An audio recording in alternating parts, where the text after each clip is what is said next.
from Star, Mississippi, and the butterflies still get me. That's one of Faith Hill's famous songs. It's a line from one of her famous songs called Mississippi Girl, which alludes to the fact that she grew up in Star, Mississippi.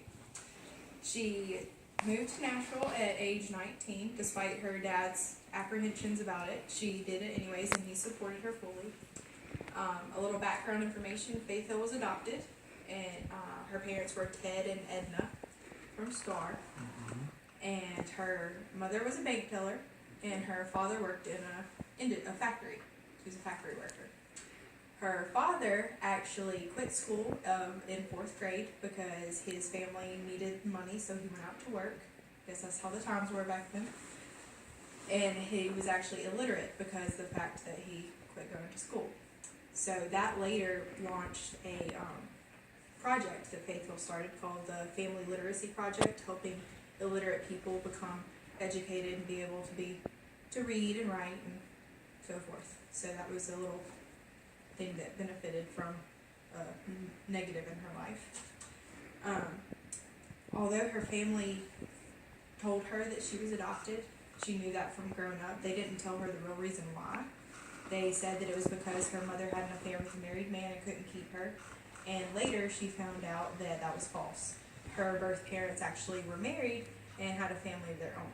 So that caused a lot of questions in her life, and she didn't know why she was given up and so forth. And that actually led to her meeting her birth mother and realizing that she had not done things so right in her life. She had gotten married to her producer, and when she was young, shortly after moving to Nashville.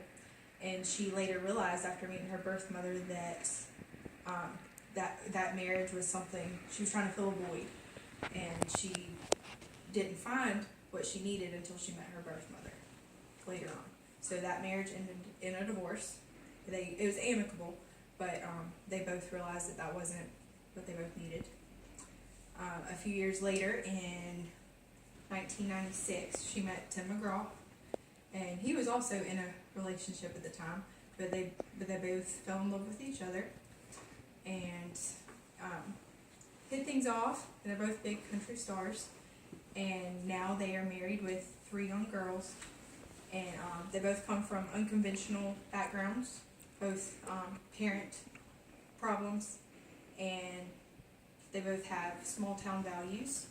And now they have 3 young girls and live in Tennessee.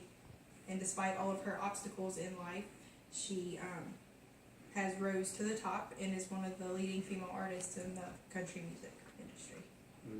Thank you.